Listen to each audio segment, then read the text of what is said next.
한번 저에게 하신 말씀이 초심이란 단어에 있었습니다. 초심. 저는 이번에 양재 이라세 아카데미도 저희에게 주시는 메시지라고 생각합니다. 네. 왜냐하면 우리 저희 팀들이 사역이 하나님께 올려지는 영광이 되어야 되는데 어깨에 짊어진 부담으로 가고 있단 말이에요. 그리고 무엇보다도 가장 두렵고 무서운 그 사전 징조가 뭐냐면 예배가 버거워지기 시작할 때는 힘들어지는 겁니다. 예배가. 네. 그래서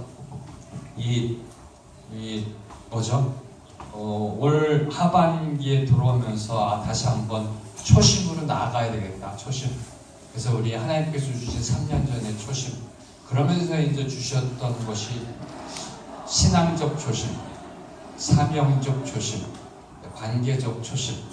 그래서 지난달에는 신앙적 초심으로, 이번 달에는 사명적 초심. 제목은 나와 있나요? 주보에 나와 있습니다. 주보에. 네. 사명적 초심인데요. 그런데 이렇게 사명적 초심 처음에 생각할 때는 요나였었습니다. 요나. 그래서 저희들이 일터 속에서 어떻게 사명, 하나님 나라의 사명으로 가야 되냐고 딱 했는데 지난 중간에 갑자기 바꾸시더라고요. 모든 성도에게 공히 해당 적용되는 본질적인 사명의 초심으로 가라라는 말씀 잠깐만 주셔서요. 저는 더블로 힘들었습니다. 또 다른 설교를 또 이렇게 준비해야 되니까.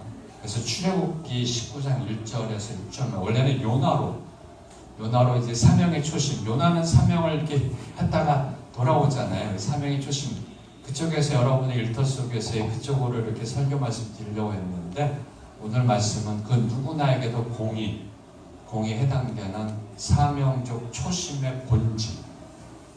그 본질에 대해서 아마 하나님이 말씀하시고자 하는 것 같습니다. 이라세뿐만 아니라 우리 신앙생활에 있어서도 성도로서 그렇게 저희들이 하나님의 말씀을 듣고자 합니다. 제가 다시 한번 기도하고 말씀 듣도록 하겠습니다. 하나님, 말씀하옵소서. 하나님, 초심을 잃지 않도록 하옵소서. 우리 개인적 삶 속에서도, 신앙에서도, 이라세 사역에서도, 그리고 오늘이 교회 나아가는 방향 속에서도 초심을 잃지 않게 하여 주시옵소서. 깨닫게 하옵소서. 예수님의 이름으로 기도합니다. 아멘. 저와 여러분 일터에 계시던, 일상에 계시던, 어디 계시던 시, 공, 뛰어넘어 초월하여 그 어느 누구도 예외 없이 주어진 하나님의 사명.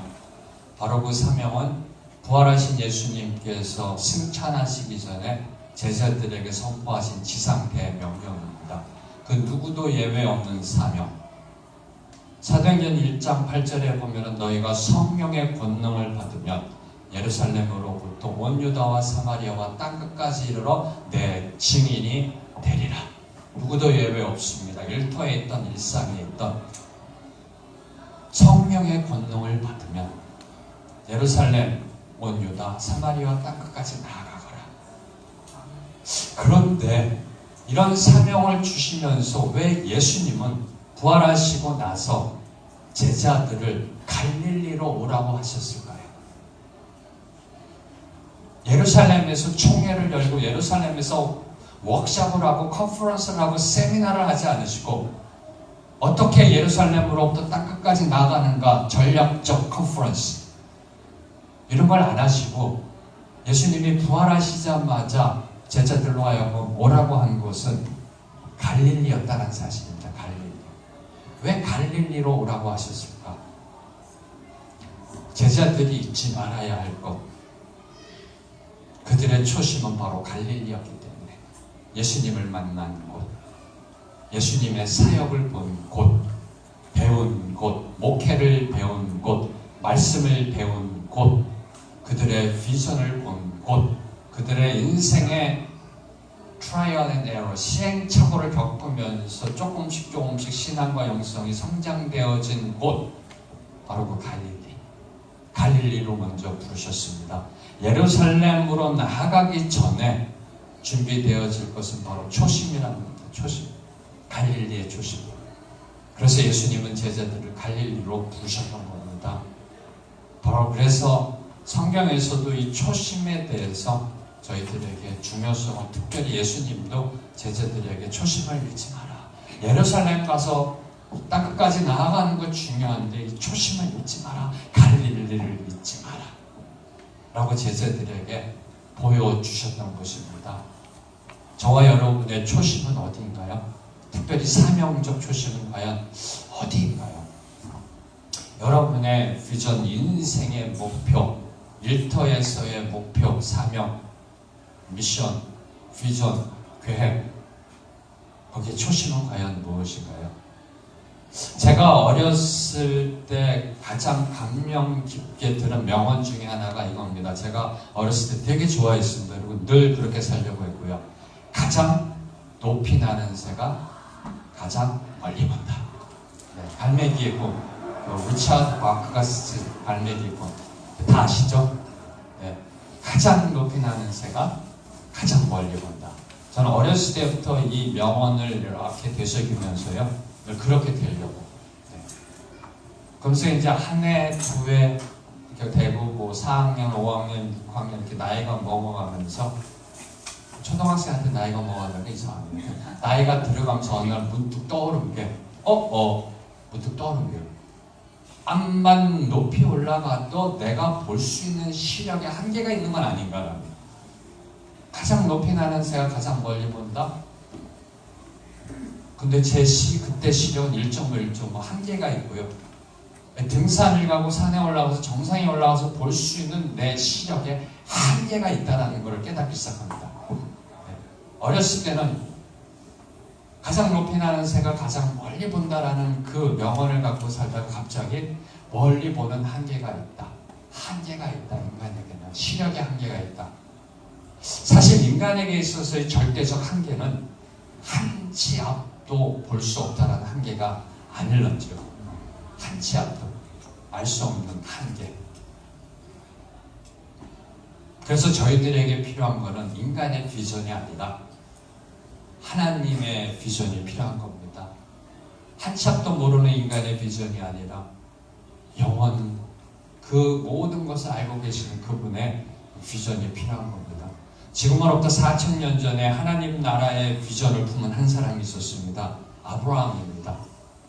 지금의 이라크 지역 갈대아 우르에 살고 있던 아브라함은 하나님께서 부르심의 소명에 순종해서 자기가 살고 있던 고향 땅을 떠나 지금의 이스라엘 가나안 땅으로 옮겨와 하나님께서 보여주신 그 비전의 소망을 바라보며 살았던 사람입니다.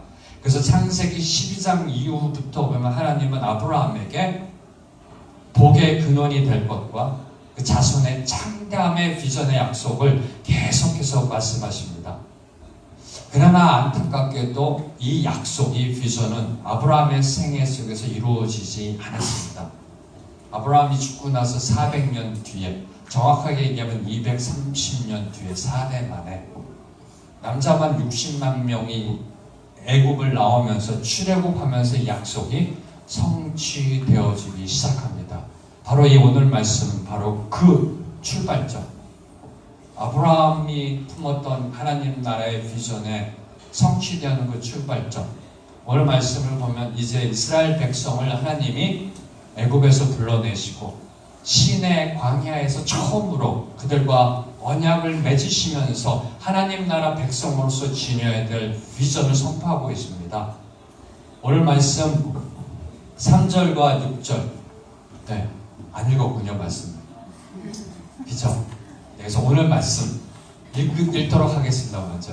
오늘 말씀 출애굽기 19장 1절에서 6절 저와 여러분이 한 절씩 교독하겠습니다. 이스라엘 백성들이 이집트를 떠난 지 셋째 달 되는 바로 그날에 그들은 시내 광야에 도착했습니다. 이스라엘 백성들은 느림을 출발해서 시내 광야에 들어가 그곳 사람 광야에 이르렀습니다. 그때 모세가 하나님께 올라갔습니다. 그러자 여호와께서는 산에서 모세를 부르시며 말씀하셨습니다. 너는 야곱의 집에게 말하고 이스라엘 자손들에게 말하여라. 내가 이웃 사람에게 행한 일을 너희가 직접 보았고 우리의 날에 먼저 말하듯 내가 너희를 이리로 데려온 것을 보았다. 그러니 이제 너희가 내게 온전히 순종하고 내 언약을 지키면 너희는 모든 민족들 가운데 특별한 내 보물이 될 것이다. 온 땅이 다 내 것이지만 너희는 내게 제사장 나라 거룩한 민족이 될 것이다. 너는 이 말을 이스라엘 백성들에게 전하여라. 네, 오늘 말씀 3절과 6절에 보면 하나님이 모세에게 2번 반복하시면서 명령하십니다. 나의 언약의 비전을 이스라엘 백성들에게 전하여라. 2번 반복하셨다는 것을 강조하시는 겁니다. 바로 이 모세를 통해 선포된 하나님의 언약의 비전이 오늘도 저와 여러분에게 선포되어지고 있습니다. 첫 번째, 하나님께서 보여주시는 그 비전은 무엇을 바라보아야 하는가에 대한 본질적 비전을 선포합니다. 4절 말씀입니다. 4절 말씀 함께 읽겠습니다. 시작. 내가 이스라엘에게 하나님의 열정을 구하고 독수리 날개에 얹은 날을 내가 너희를 내게로 데려올 것 같다. 네, 출애굽이라는 역사적인 사실을 저희들이 묵상하면서 던지는 질문 중에 하나가요. 하나님께서 이스라엘 백성을 애굽에서 불러내셔서 그들을 인도한 최종 목적지가 어디냐 하는 겁니다. 출애굽의 궁극적 최종 목적지가 어디일까요? 속으로 대답하세요. 속으로. 제가 여태까지의 어떤 강의와 설교에서 이 질문을 던졌을 때 대부분의 성도들이 이렇게 대답합니다. 가나안 땅. 왜요? 젖과 꿀이 흐르니까. 젖과 꿀이 흐르는 땅. 성경에서 강조합니다. 그 단어도. 네. 가나안 땅, 젖과 꿀이 흐르는 땅. 바로 그곳이 하나님께서 이스라엘 백성을 출애굽시킨 최종 목적지다라고 답을 합니다. 그렇다면 왜 이스라엘 백성이 나중에 아시리아 바벨론으로 잡혀가게 되나요? 가나안 땅, 젖과 꿀이 흐르는 땅이 출애굽한 궁극적인 목적지였다면 왜 그들은 그곳에서 떠나 타이에 의해서 아시리아 바벨론으로 잡혀가게 되나요? 왜 그들은 지금까지 세상 곳곳에 흩어져서 디아스포라로 살아가고 있나요? 왜 그러면 지금 예루살렘 위에는 이슬람의 모스크가 세워져 있나요? 만약에 가나안 땅, 젖과 꿀이 흐르는 땅이 출애굽의 최종 목적지였다면 저희들은 이 세 가지 질문에 답을 해야 합니다. 근데 오늘 4절 말씀을 보면 하나님이 이렇게 말씀하십니다. 내가 너희를 내게로 데려왔다. 네. 하나님이 이스라엘 백성을 하나님에게로 데려왔다라고 4절에 보면은요. 하나님 강조하고 있습니다. 출애굽의 최종 목적지는 하나님부터 봅니다. 하나님. 이스라엘 백성은 출애굽 과정 속에 하나님께서 베푸시는 10가지의 재앙의 기적들을 보았습니다. 그리고 홍해가 갈라지는 기적을 보았습니다. 할렐루야. 그런데 있고 싶지 않으세요? 네. 홍해가 갈라지는 기적 현장 속에 있는. 그런데도 그들은 성경을 보면 하나님을 자꾸 바라보지 않습니다. 그들 앞에 닥친 현실적 문제, 현실의 문제, 바로 젖과 꿀의 문제로 그들의 시선을 집중시키는 한계를 드러냅니다. 성경을 읽어보면 하나님께서 은혜 부어주심 속에서도 그들은 먹고 마시는 것, 삶의 편리함과 문화적 혜택의 우선순위에 초점을 둡니다. 심지어 하나님께서 주시는 만나와 메추라기에도 만족하지 않고 불평불만합니다. 더 나아가 종교도 그들이 생각한 대로 그들의 개념대로 만들어냅니다.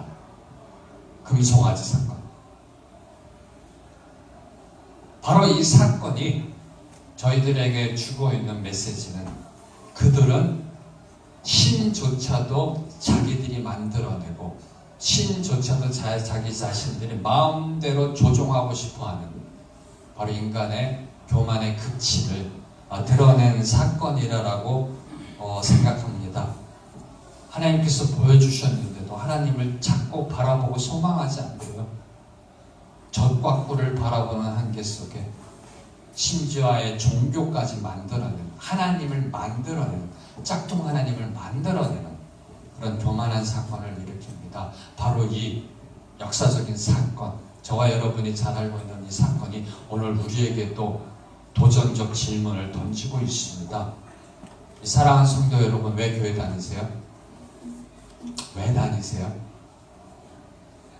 사교회장? 저번 달에 말씀드렸던 것처럼 한국 기독교 목회자 설문조사자 건강, 성공, 출세, 마음의 평안? 왜 교회 다니세요? 자, 그럼 왜 온누리 교회세요? 여러분 집 근처에 작은 교회들 많은데 왜 온누리 교회세요? 이 질문에 답하셔야 합니다. 왜요? 종교적 명품 브랜드니까? 격이 좀 높아지세요? 온누리 교회 다닌다고 하면? 옛날에 제가 그 직장 생활할 때 싱가포르에 있을 때 이제 한국에서 이렇게 좀 높으신 분들이 많이 오세요. 저 그래도 괜찮았어요. 그때.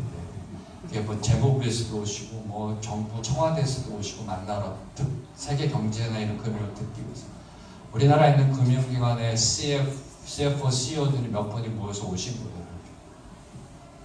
이렇게 대화를 하는데 한 분이 그러는 거예요. 제가 교회 다니는 거 알고 있고 온누리 교회 알고 있고 우리 본부장님 너무 반갑다고 자기도 안수 집사라고 그래서 무슨 왜 안수 집사? 큰 교회예요. 대형 교회.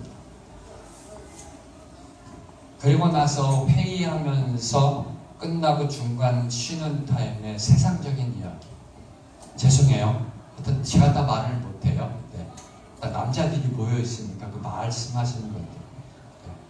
조금 이렇게 그냥 제가 희석해서 말씀드리면 어디 가면 참 좋다. 이런 이야기. 밤에. 차라리 안수 집사를 얘기나 하지 말지. 창피해가지고요. 근데 무슨 교회 뺀질 다는 거죠. 왜 온누리 교회세요? 답을 하셔야 된다는 거예요. 종교적 명품 브랜드? 온누리 교회 오면 도움 줄 사람이 많으니까 이 답을 하셔야 됩니다. 여러분은 하나님을 보고 있느냐 적각이냐. 이것이 단적으로 나타나는 게 여러분의 자녀들이 삼성을 다니느냐 중소기업을 다니느냐에 따라 여러분의 자랑의 빈도가 달라질걸요. 내 아들 삼성 다녀, 삼성전자야. 거기서 부장이야. 내 아들 저기 그 전라도 끝에 들어가는 무슨 산골장 밑에 있는 중소기업에서 다녀. 자랑을 안 한다고요. 똑같은 직업인데 왜 온누리 교회에 나오세요? 답을 하셔야 됩니다. 여러분들이. 오늘 말씀은 4절 말씀을 통해서 저희들에게 분명히 선포하십니다. 우리가 나아가야 할 신앙의 목적지는 적과 꿀이 흐르는 땅이 아니라 하나님 그분이라는 겁니다. 온누리라는 교회가 아니라 하나님 앞으로 나아가야 됨을 저희들에게 말씀하고 있는 겁니다. 그러나 우리의 현실은 저를 포함해서 적과 꿀이라는 프레임과 하나님 사이의 경계선을 넘나듭니다. 넘나듭니다. 어떨 때는 아찔한 고개를 하고요. 위험한 고개를 하고 제가 이라스 아카데미 할 때를 설명하는 것 초반에 외줄타기와 같은 신앙생활을 하고 있습니다. 왜 그럴까 그러면요. 목사인데 장로님인데 권사님인데 집사님인데 이렇게 토요일 아침부터 국력에 나오시는데 왜 하나님을 놓치고 적과 꿀을 바라보게 될까요? 왜 세상을 바라보게 될까요? 사회심리학자가 이렇게 얘기하더라고요. 인간에게 있어서 가장 편안하고 인간에게 있어서 가장 확신과 인간에게 있어서의 내부적인 컨피던스를 주는 것은 보는 것으로부터 온다. 보는 것으로부터 온다라고 얘기하더라고요. 자기가 보는 것으로부터 이렇게. 거기서 컨피던스를 느끼고 신뢰를 찾고 거기서 확신을 찾는다고 합니다. 네. 바로 보느냐 보지 못하느냐 차이. 하나님은 보이지 않으시죠. 세상은 보이잖아요. 적과 꿀은 보이잖아요. 옛날에 제가 고등학교 때 친했던 친구들이 있었습니다. 근데 다 이제 저는 교회 다른 4명의 친구를 그때 영남교회를 나갔어요. 저만 굳건히 이제 부모님들한테 계속 나가고 있었고, 근데 그 중에 한 친구는 무슨 사건으로 인해서 교회를 안 나갑니다. 근데 지금 상당히 성공했어요. 기업체로 상장 그 회사의 대표이사고요. 그래서 제가 싱가포르에 들어와서 그 친구 만나서 얘기할 때 이제 진리를 얘기하고 예수님 얘기하고 뭐 다 이렇게 알아. 왜냐면 저를 잘 아니까. 네, 그래서 이렇게 본부장 내려놓고 하니까 맨날 저한테 질문했더니 너 어떻게 그거 다 내려놓고 이 길을 갈 수 있니? 이렇게 질문하면서 저한테 네가 미쳤거나 하나님이 진짜 계시가 둘 중에 하나겠구나 이렇게 얘기하는 친구예요. 교회는 안 나갑니다. 신의 존재는 믿는 것 같고요. 그러면서 어느 날 지금 그러더라고요. 내 앞에 지금 예수님이 나타나면 믿겠다 그러더라고요. 눈으로 보면 믿겠다 그러더라고요. 여러분 뭐라고 대답하시겠습니까? 저도 그때 그 질문이 떨어지자마자 저도 모르게 나온 대답, 성령님이 주신 대답인 것 같아요. 네. 전 이렇게 대답했습니다. 그래 친구야, 만약에 오늘 지금 예수님이 네 앞에 나타났다면 그분 예수님인 걸 네가 어떻게 알겠니? 대답 잘했죠. 네. 제가 한 게 아니라 성령님께서 주신 것 같아요. 이 친구가 말을 합니다. 네. 이게 바로 1세기 유대인들의 문제였잖아요. 내 앞에 지금 예수님이 나타나면 내 눈으로 보면 믿겠다. 근데 그분이 나타났는데 그분인 걸 그럼 어떻게 알겠냐? 어떻게 알겠냐? 우리가 꼭 눈으로 봐야만 믿는 건 아닙니다. 우리가 눈으로 보는 것이 세상의 전부가 아닙니다. 공기는 보이지 않아도 그 어떤 누구도 그 존재를 부정하지 않습니다. 저는 남극과 북극을 가보지 못했습니다. 제 눈으로 보지 못했습니다. 그러나 남극과 북극의 존재를 믿습니다. 왜요? 당연히 있으니까. 당연히 있으니까. 사랑하는 성도 여러분, 진리는 내가 눈으로 본다고 해서 아니면 못 본다고 해서 있고 없고가 아닙니다. 내가 보던 보지 못하던 진리는 진리로 계속해서 존재해 있는 것입니다. 사망에서 생명으로 인도하는, 죽음에서 생명으로 인도하는 그 진리의 길은요, 이 세상의 어떤 그 학문, 철학, 종교, 심지어 사상으로도 알 수가 없고요. 인류의 역사를 보면, 인류의 철학 역사, 종교 역사, 그 역사를 보면 바로 그들이 풀려고 했던 문제가 바로 이 문제거든요. 생명의 길, 진리. 근데 그들은 아직도 이 길을 못 열고 있습니다. 알 수가 없습니다. 햇볕이 창문을 통해서 빛이 자연스럽게 안으로 이렇게 들어오듯이요. 저희들이 하나님을 바라보고 소망하면 그분의 생명의 빛이 우리 안으로 저절로 들어오게 되는 것입니다. 우리가 하나님을 바라보고 소망하며 나아갈 때 진리는 우리로 하여금 알게 되어지는 것이고요.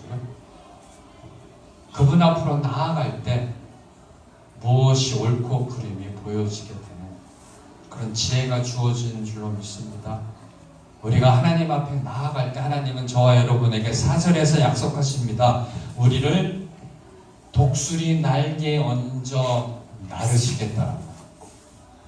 그분을 바라보며 그분 앞으로 나아갈 때 하나님은 저와 여러분을 독수리 날개에 얹어 나르신다라고 약속하십니다. 여러분 아마 여기 계신 분들 중에 아마 다 해외여행 하시고 아우리스 다녀오시고 다 비행기 타고 오셨을 겁니다. 네, 비행기에서 제일 좋은 좌석이 어떤 좌석이에요? 퍼스트 클래스죠? 퍼스트 클래스. 저도 옛날에 직장생활을 할 때 업그레이드 돼가지고 퍼스트 클래스 한번 타봤는데 너무 외롭더라고요. 저 혼자밖에 없으니까. 퍼스트 클래스가 제일 좋은 비싼 좌석이에요. 그럼 제일 안전한 좌석은요? 혹시 네? 비싼 그 자리. 혹시 들어보셨어요? 독수리 클래스라고? 하나님께서 돌보시는 클래스. 독수리 날개 얹어 나르는 독수리 클래스. 독수리 클래스. 독수리가 날개 펴 그 생기를 보호하듯이요. 하나님께서는 저와 여러분을 보호하시겠다라고 약속하십니다. 저희들이 하나님을 바라보고 소망하며 나아갈 때. 사랑하는 성도 여러분, 여러분은 지금 어디를 보고 계시는지요? 하나님 아니면 적과 꿀. 이것이 저와 여러분에게 주는 첫 번째 비전의 본질이고요. 두 번째 언약의 비전은 5절에 있습니다. 5절 말씀 함께 읽겠습니다. 시작. 그러니 이제 너희가 내게 온전히 순종하고 내 언약을 지키면 너희는 모든 민족들 가운데 특별한 내 보물이 될 것이다. 온 땅이 다 내 것이지만 그러니 이제 너희가 내게 온전히 순종하고 내 언약을 지키면 세상의 적과 꿀이 아닌 하나님을 바라보고 하나님 앞으로 나오는 사람은 하나님께 순종해야 된다. 하나님의 언약을 지켜야 된다라는 것이 요구되어집니다. 네. 하나님을 바라보고 하나님 앞으로 나아가는 사람은 적과 꿀이 아닌 나아가는 사람은 하나님께 순종해야 되고 그 언약의 말씀을 지켜야 됨이 요구되어집니다. 근데 이 요구는 당연한 요구입니다. 자, 생각해 보세요. 여러분이 어떤 나라의 국민이 된다는 것은 그 나라의 통치권에 순종해야 됩니다. 네. 여기에 이제 반발하면 감옥 가게 되세요. 이게 당연한 겁니다. 하나님 나라의 백성이 되면 하나님 나라 통치권에 순종해야 되는 당연한 겁니다. 근데 이 당연한 의무를 수행할 때 하나님은 우리에게 놀라운 축복의 비전을 선포해 주십니다. 우리가 그 어떤 대단한 일을 한 것도 아니고요.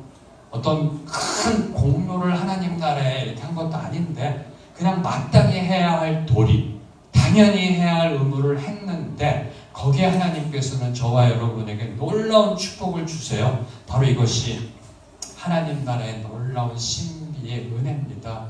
바로 그 은혜는 이렇게 선포합니다. 너희는 모든 민족들 가운데 특별한 내 보물이 될 것이다. 온 땅이 다 내 것이지만 그번에 하나님 나라의 백성으로 그 나라 통치 주권에 순종한 것 뿐인데 하나님은 놀라운 축복을 주세요. 뭐라고 축복을 주시냐? 나의 특별한 스페셜 트레저가 될 것이다. 특별한 보물이 될 것이다. 라고 하나님은 선포해 주시는 것입니다. 하나님은 이 세상 모든 걸 창조하셨고요. 모든 것이 다 그분의 소유입니다. 근데 그분의 말씀을 지키고 순종하는 바로 저와 여러분. 저와 여러분을 향해 이렇게 선포하십니다. 특별한 소유, 특별한 보물이다. 특별한 보물이다. 네. 모든 게 다 하나님 겁니다. 모든 게 다 하나님이 창조되었습니다. 근데 저와 여러분을 향해 이렇게 선포합니다. 내 보물이다. 내 보물이다.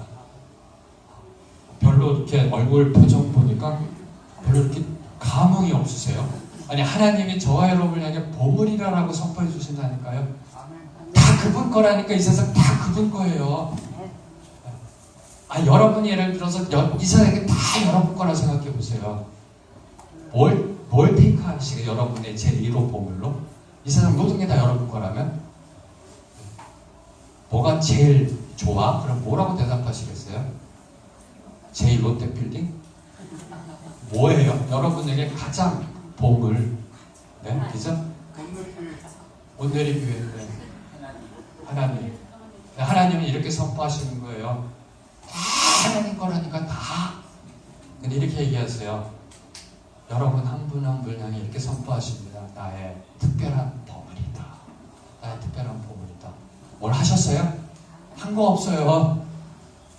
그 나라 백성으로 말씀 보고 지키고 순종할 때 이런 놀라운 축복을 주신다는 겁니다. 하나님의 보물이란 이 단어가 요 히브리어가 쓰이는 것이 구약에 많은데 그 중에 두 개만, 특별히 신명기 7장 6절에 보면 이렇게 되어 있습니다. 너의 하나님 여호와께서는 땅 위의 모든 민족들 가운데 너희를 선택해 그분의 백성, 그분의 소중한 기업으로 삼으셨다.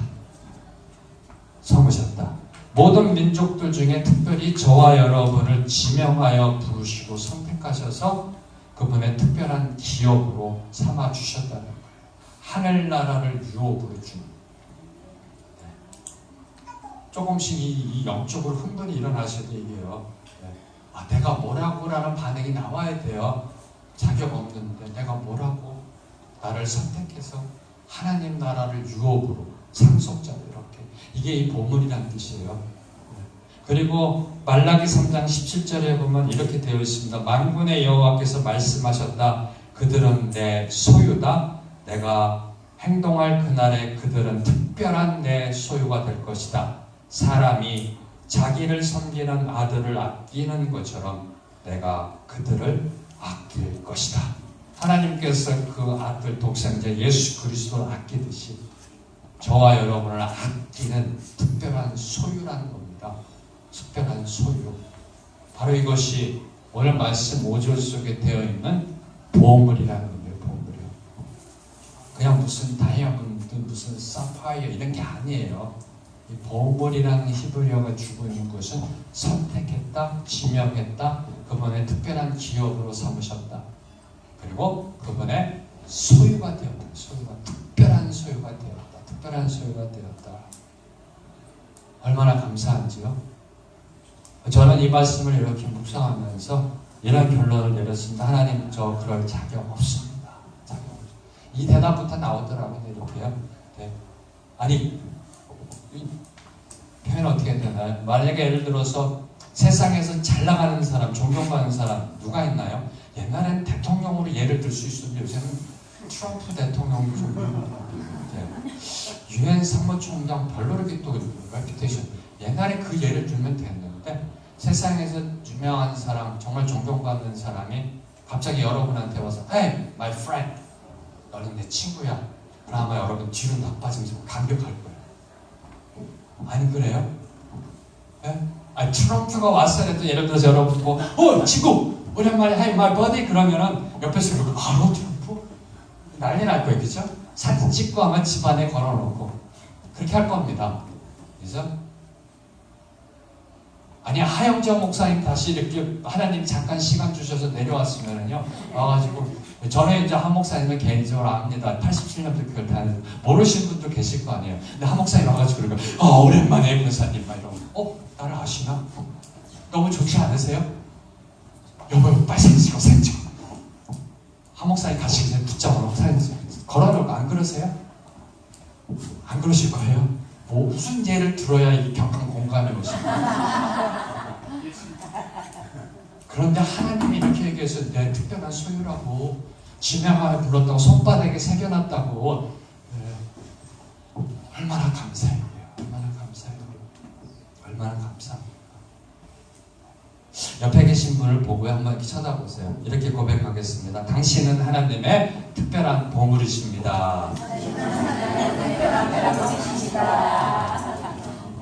이제 마지막으로 하나님의 특별한 보물로서 어떻게 이 세상을 살아가야 되는가, 특별한 보물로서 어떻게 그 가치를 드러내며 살아야 되는가, 다시 말하면 어떻게 보물답게 살아가는가, 어떻게 보물답게 살아가는가의 문제를 그 비전에 대한 것을 6절에 이렇게 기록하고 있습니다. 6절 말씀 함께 읽겠습니다. 시작. 너희는 내게 제사장 나라 거룩한 민족이 될 것이다. 너는 이 말을 이스라엘 백성들에게 전하여라. 너희는 내게 제사장 나라 거룩한 민족이 될 것이다. 여기 너희는 누구예요? 하나님의 특별한 보물. 하나님을 적각구리 아닌 하나님을 바라보며 소망한 그 사람들은 하나님의 말씀을 지키고 언약에 순종해야 되고, 그때 하나님은 선포하십니다. 내 보물이다. 너희들. 그들은 제사장 나라 거룩한 민족이 될 것이다 라고 이야기합니다. 근데 여러분이 놓치지 말아야 될 건 내게. 너희는 내게. 원어적인 의미는 두 가지로 말하면 to me, for me. 너희는 내게. 무슨 뜻이에요? 나의 유익과 나의 영광과 내 의가 아니라 하나님을 위하여, 하나님을 향하여. 이걸 놓치지 말아야 됩니다. 너희는 제사장 나라와 거룩한 민족이 될 것이다 라고 갔을 때는 저희들이 놓치는 부분이 있다는 거예요. 네. 그러나 하나님은 분명히 강조하십니다. 내게. 제사장 나라와 거룩한 민족의 방향성은 하나님이라는 겁니다. 내게. To me, to 미안, 적어야 되네. To God, for God.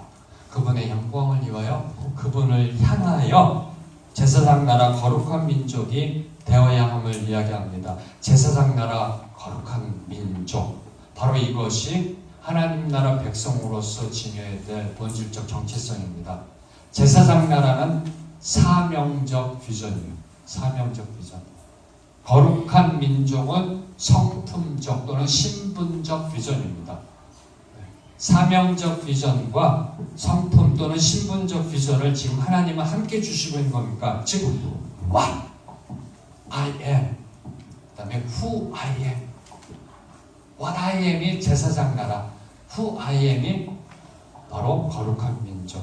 바로 이 사명적 비전은 제사장 나라라는 것은 열방을 하나님께로 인도하는 사명입니다. 제사장이라는 것은 하나님의 백성과 하나님 사이에서, 그러니까 사람과 하나님 사이에서 중보자 역할을 하는, 열방을 하나님께로 인도하는, 즉 전도와 선교의 사명, 제사장 나라 역할을 해야 된다. 하나님께서 주신, 예수님께서 주신 지상 대명령, 바로 이것이 이 제사장 나라라는 사명적 비전 속에 들어가게 되는 겁니다.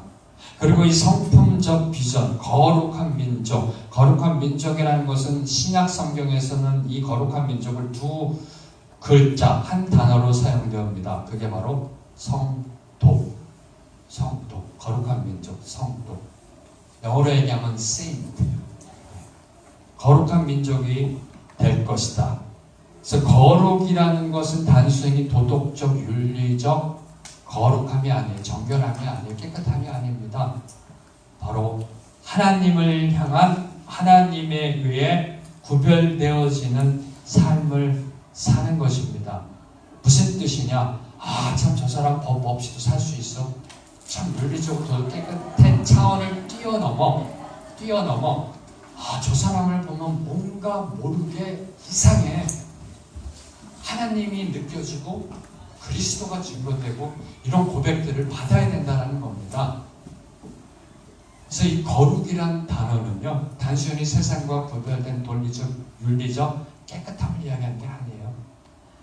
그런 사람들은 많이 있습니다. 그걸 뛰어넘어 그분이 증거되어야 된다. 그분. 그래서 저는 늘 이렇게 얘기합니다. 거룩은 거북함부터 시작돼야 된다. 거북함.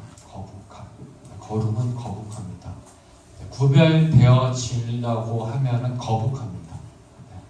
좀 더 이거를 제가 늘 쉽게 설명할 때 이렇게 돼요. 여러분이 여러분의 집 안에 만약에 부활한 한 목사님이, 하나님이 특별 휴가를 주셔서 이 땅에 오셨어요. 하영조 목사님. 한 목사님이 만약에 여러분에게 가서, 아, 우리 집사님 권사님, 제가 한 일주일만 여러분 당신 집에서 좀 이렇게 기거할게요. 그러면 두 가지 감정이 교차해요. 제가 이 질문을 생각하면서 제가 받은 감정이에요. 너무 좋으면서 너무 부담된다. 두 개가 같이 와요.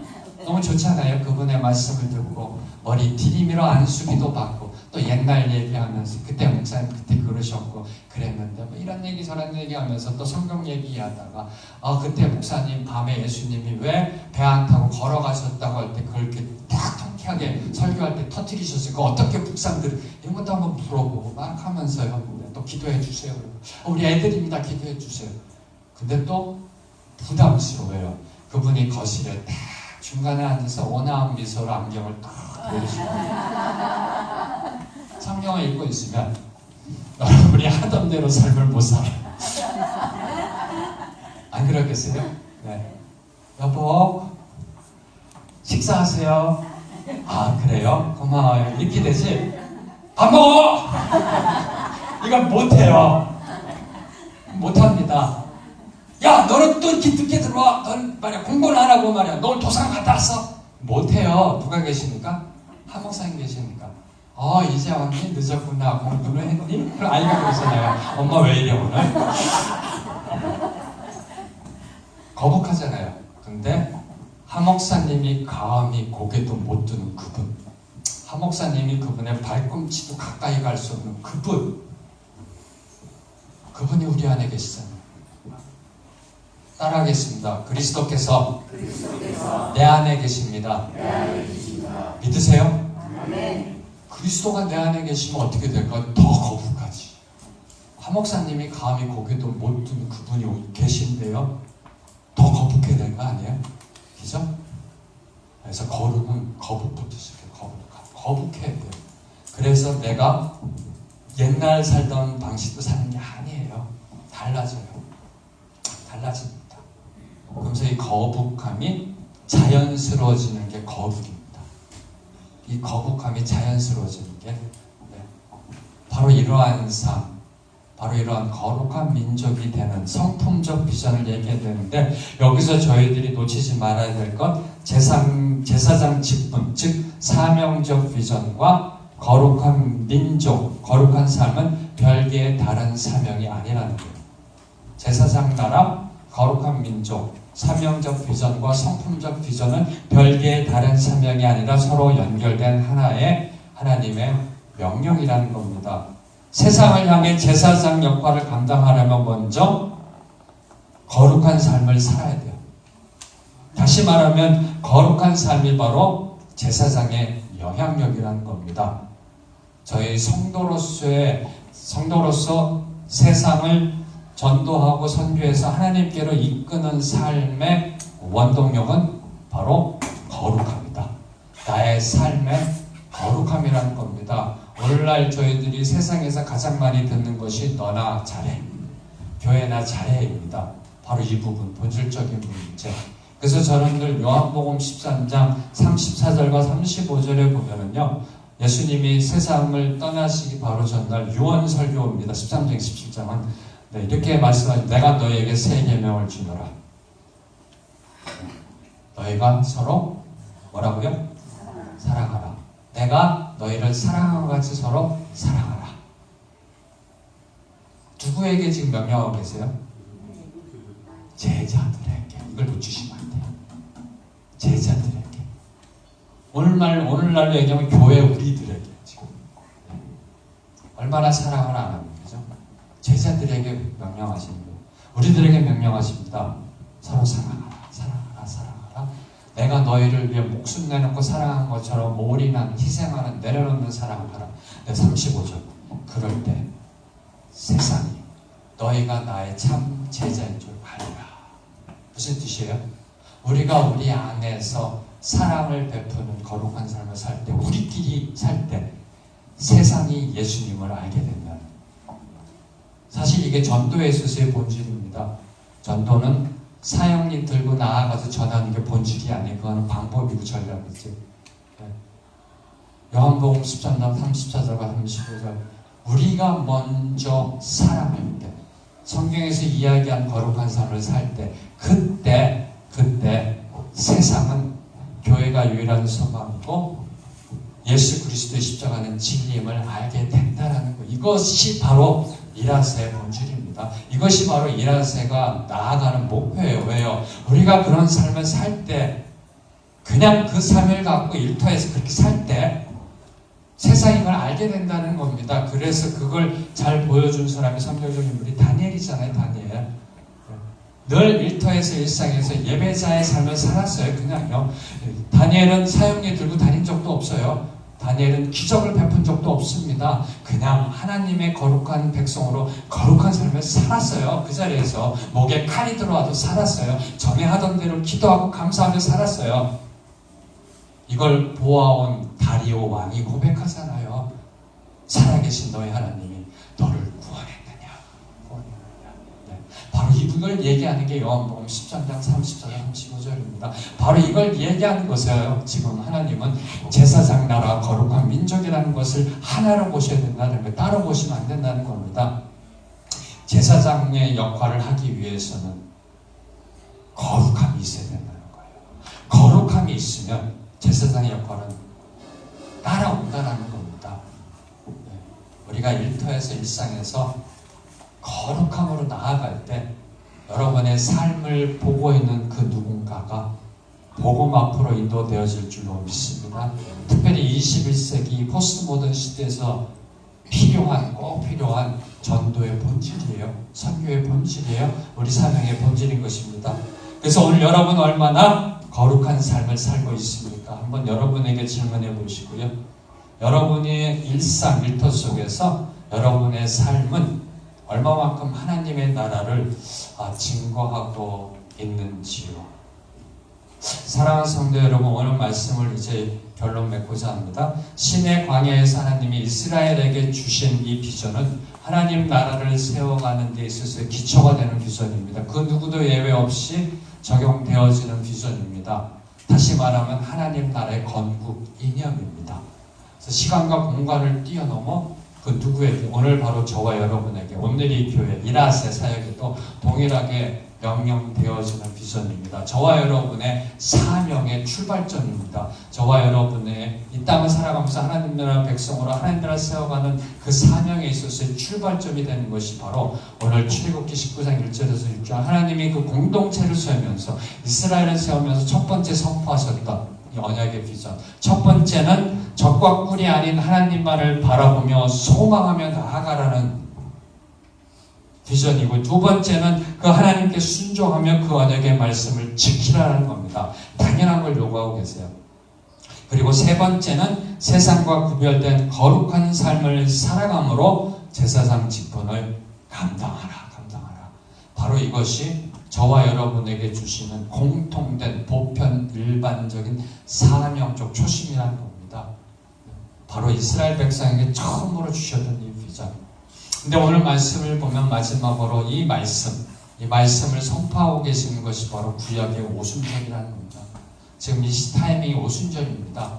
1월 15일 날 떠나서 3월 1일 날 도착하고 이제 며칠 뒤 떠난 지 49째 되던 날 모세가 시내산으로 올라갑니다. 십계명을 받으러. 구약의 오순절에 하나님은 말씀을 주셨습니다. 신약의 오순절에는 하나님이 성령을 주셨습니다.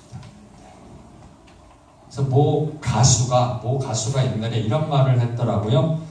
노래는 공기 반, 소리 반으로 하는 것이다.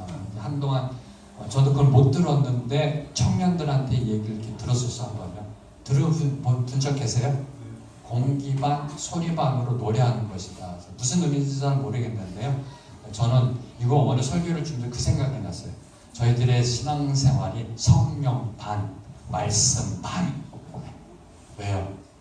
저희들에게 말씀을 주셨고 오순절날 성령을 주셨고, 그래서 이 말씀 반, 성령 반으로 하나님이 주신 이 사명의 초심, 저와 여러분을 향해 이루시고자 하는 그 하나님의 비전을 이루어 나아가시는 여러분의 일상 속에서 여러분이 되시는 주님의 이름으로 축복합니다. 그래서 저는 이제 마무리하면서 딱 저에게 던졌던 질문, 그러면은 우리에게 갈릴리는 과연 무엇일까? 우리에게 갈릴리는 무엇일까? 그러면서 나름대로 이렇게 정리해봤습니다. 우리의 갈릴리는 우리의 시선이다. 시선이 갈릴리다. 시선을 이제 어디에 두느냐? 바로 그것이 예루살렘부터 땅끝까지 나아가는 거고, 바로 그 시선. 우리의 시선이 갈릴리가 아닌가 이렇게 생각해봤습니다. 그래서 이 시간에 한번 저희들이 함께요. 시선 찬양을 함께 하면서 하나님이 우리에게 주신 사명적 초심을 한번 묵상하시길 바랍니다. 그래서 내게로부터 눈을 들어 주를 보기 시작할 때